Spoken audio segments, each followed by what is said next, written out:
What's up, everybody? This is Perry coming at you with match 3 of the 100 Matches of Branded Challenge.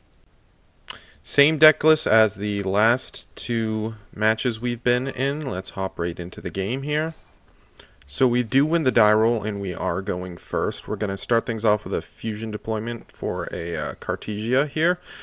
That's kind of the only thing our hands got going on. We're going to use the Edgent Sabers as material. We think about it for a second here, but the Edgent Sabers gets us to a polymerization, which is just going to let us fuse again to get that Sarnier to the graveyard and hopefully get some more plays being made. On the effective Grand Guignol, they are going to imperm, so we are going to get cut off from that.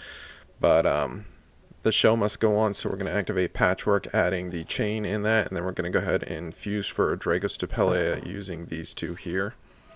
We're going to use Sarnier to dump a Retribution just to get out of the deck for no other reason. And then we're just going to go ahead and set a Banishment, and we're going to have to pass on this. We're going to use Cartesia in the end phase, get it back to our hand, and then we're going to start our turn and see what our opponent is on. Waiting.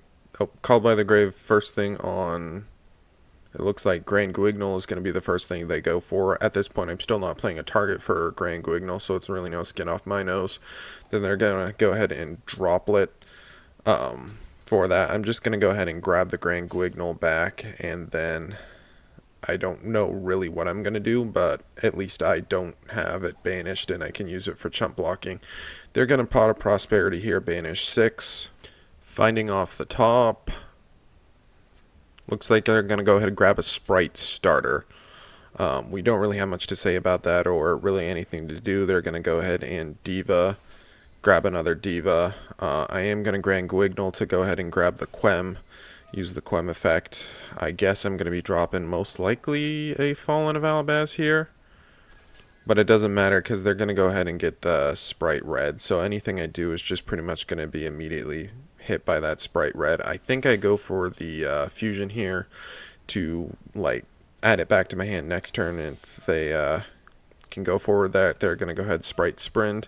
Then they're going to activate the Nimble Angler to get that. I see the writing on the wall and I'm just going to scoop it up.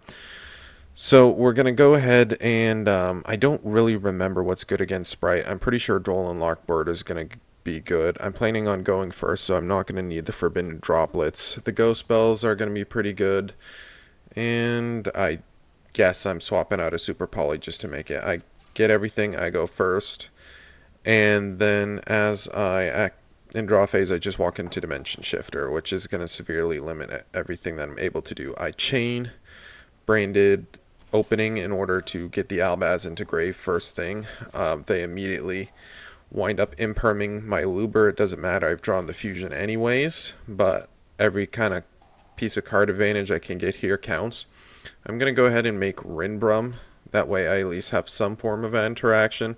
I use the Mercurier in order to grab this Quem for follow-up for next turn, and then I hold the Cartesia, I believe, because I didn't see anything. I forget to set the Branded Banishment, which, I mean, I don't really know what it'd be doing for me in this situation anyways.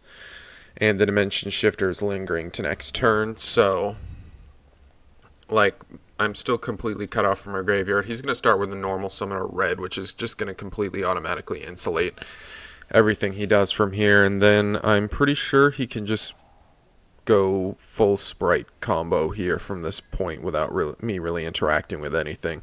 Rinbrum only interacts with extra deck monsters anyways, so it's kind of just chilling doing nothing right now.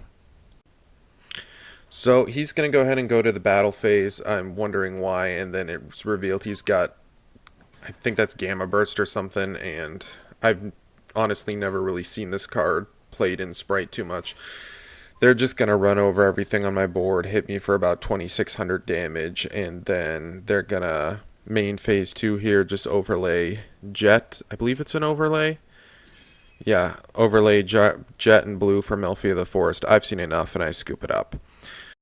So here we are, and we're back with a list. All I've done really is add in 3 copies of Ash, a Nibiru, and fleshed out the side deck a little more, removing some of the more Snake Eyes specific cards, and in including just more generic good stuff. At this point, I'm not seeing much Snake Eyes, so I figure I should just build for everything else, because Snake Eyes doesn't appear to be too popular of a deck, at least on this platform. Anyways, thank you very much. That'll do it for today's video, and hopefully we can do a little bit better in the next episode.